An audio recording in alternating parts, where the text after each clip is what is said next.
most of the time when you think of a dream, you think of something that happens while you're asleep. But what about the dreams while you are actually awake? You know, some of our dreams, our most vivid dreams that we can remember, are the dreams that we dream of as kids. So this week on Motivation and Confidence, when do you stop chasing your dreams? Stay tuned. This is Motivation and Confidence, where we help you do your daily best. And I'm your host, Tom Danger. Back this week with a new episode. And again, we are on the road to episode 200. We're like in the 176, 777, something of that nature. But I thank all of you who have come along with us on the journey. I was listening back to some of the older episodes before I started to record today. And man, the audio really sucks. Sometimes when we are recording, it's just like you get it done.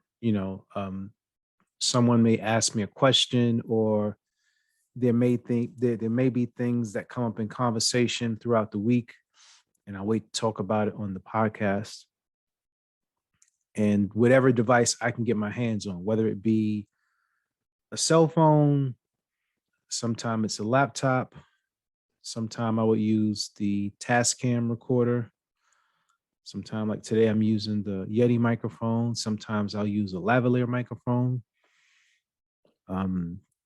Most of the time I'm in my living room, but then sometimes I'll be in the office or different places, or sometimes we would even use the microphone on the Canon, I think it's the M50, just connect a shotgun mic. Looks good aesthetically, but the audio just doesn't sound as crisp as the Yeti or the Tascam handheld recorder. But the point is, when you're doing something, you're never going to have everything right the first time. And it's better for you to get started with what you have rather than not do anything at all. If we would have waited to have the proper audio, going back 3 years ago, we would not have pretty much maintained the podcast. And it's just so weird that after so many years, like now, we're starting to see a return on the investment for what we've done. So we could not have that possible without you, the listeners. So I appreciate that. And since I'm plugging things, if you haven't gotten your copy of Motivation and Confidence Volume 1, the 7 steps, feel free to shoot me an email through the website, tomdanger.com, contact form, TOMDANGER.com. And I'll give you a copy for free. But if you'd like to show your support, you can show your support in various ways. One of the biggest ways to support is leaving a comment or sharing the actual episodes. If you'd like to do something a little different, if you'd like to buy a copy of Motivation and Confidence Volume 2, or if you want to bundle it, you could do that as well. Both are on the website, tomdanger.com. Or if you'd like to purchase a t-shirt, that'll be really cool too. Also on the website, tomdanger.com. If you want to go all out and let's get started with some one-on-one coaching, you could do that too. Right now I'm sounding like an infomercial, so I'm going to wrap this up. But if you just want to say hello, that's cool as well. You can just hit me, whether it's directly through the website, tomdanger.com, or on Twitter at Tom Danger, Instagram at Tom Danger. I appreciate connecting with each and every one of you. So this past week, while filming, I had found one of my first pieces of recording equipment, and it was a sampler. I think it's called a Roland MS-1. And when I went to buy that piece of equipment, I must have been about 14 years old. Now, remember the package, it must have cost, I vaguely remember, but it was like at least, it was between $800 and $1,200 for the package because it came with the sampler, microphone, Tascam recorder, and I think it came with some Cakewalk, maybe like software. Maybe. I don't really think so because it had a actual cassette deck attached to it. And I got this equipment because while in high school, I just connected with a lot of friends who had the same passion for music. And we would get together and listen to each other's styles and trade beats and do different talent shows and open mics and things like that. And I really wanted this equipment. So I saved up my money and then I went to this place way in Brooklyn. It was deep, deep, deep, deep in Brooklyn. And I just remember the name of it, but I had my uncle drive me out there. It was like a good, I want to say about an hour and 20-minute drive into Brooklyn from Harlem. And he took me out there and I got this package. And man, once I got it, I just started every chance I got. I just would sample records and try to stretch it to do things that was beyond its capacity or memory. But it's just like that kid that's on the inside, like when you get locked away and you're doing something and you just don't want to stop doing it. That's the way I felt when I would mess around with the equipment. So, I posed a question online, like, what piece of equipment do you have that, kept that spark, that creativity within you? And quite a few people hit me back and talked about different pieces of equipment. And here's where I'm going with this whole story. When do you stop chasing your dreams? So you go into work and you work in a job, it pays you well, and you're like, all right, whatever. But you always have this itch for something else, like it's not enough. And when I tell people that I'm into music, some of them, they look at me like I'm crazy, which is fine. It's understandable, especially when I say rap music.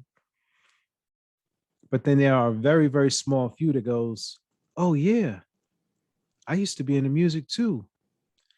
And I would always would ask myself really, like if you're into music, like what made you stop? And we're not even talking about pursuing it from a career standpoint. We're talking even from a hobby standpoint. Like if it's just your dream to be an internet rapper or an internet entertainer and you're from the comfort of your own home or your mobile device and you can build a community around it to where your entertainment or your talent, serves some people or, just makes them feel good or sparks emotion or thought. Like, why do you stop? Like, at what point do you stop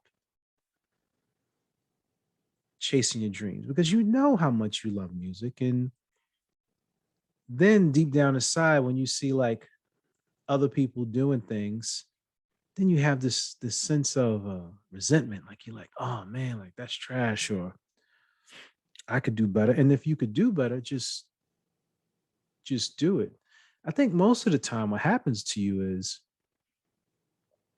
you start chasing the dream and then you see how much work it is. Like it's work. Like no matter what you is, it's work. Like playing on the sampler that I had years ago and trying to figure out how to stretch a sound or stretch a sample. It took work, but it was fun work.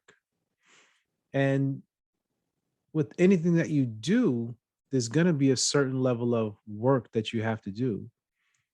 And you almost have to put blinders on as to what's going on in the world because you can see So many other people with their highlights posted, like, oh, this song got X amount of plays, or this video, you know, for years now, the focus has moved from what your craft, how it impacts people, as opposed to how many numbers did you do. Now, if you are purely in this for business, that makes sense.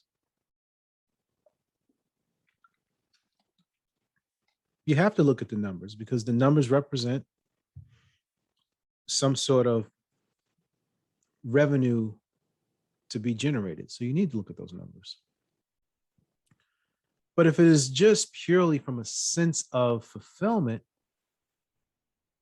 why do you stop? Like, what are you looking for in return in chasing that dream? Because there's something within you that is asking you to go that way. And then you stop when you don't get, what are you looking for? Confirmation? You look for other people to tell you that you're a good artist, or you have a good business idea, or it's going to work. 9 times out of 10, no one's going to tell you that. More people are going to tell you that it's not going to work. And then what happens is you allow those thoughts to consume you, and then life consumes you. And then you feel as if, you have to go along with what everybody else is saying. So you have to be really, really strong to create your room. What I mean by room is that you have to have a spot in your mind, or literally in your home, that houses that dream. Like, where does that dream live, and how are you feeding it? Because it's a seed. And the dream, once you touch it, it's not like baking a cake, right? It's not like putting the ingredients together and then in 90 minutes, I'm not even sure how long it takes to bake a cake, right? But in a certain amount of time, once the timer goes off, like, now you have this end product that someone can appreciate. You can just be for years baking cakes, and you may say, here, try my cake, have a listen, here's a slice. It seems it tastes something like Duncan Hines or Betty Crocker. Here's my cake. And there'll be some people that just look at you and go, no, thank you, or no, or you're a horrible cook, or whatever. But you can't let that stop you. And then you have to ask your question. You have to ask yourself the question of, is this something that I really want to do, and why? I see people online right now that are into like the most randomest things. And I just say that to say there is literally a follower, a consumer, a student, another person on this planet that shares the passion that you have, and they actually want to hear what you have to say. And you can't let the outside noise of everything else that's going on to take you from that happy place, or to pull you from that dream. Because the minute that you pull yourself from that dream, there's somebody else that's doing the same thing that's right beside you, and they're going to get the whole cake. They're really going to get the whole cake. And then you're going to be kicking yourself in the foot because you thought it was time to stop chasing your dream, when it was actually time for you to push it any further, to push it even further. This is Motivation and Confidence, where we help you do your daily best.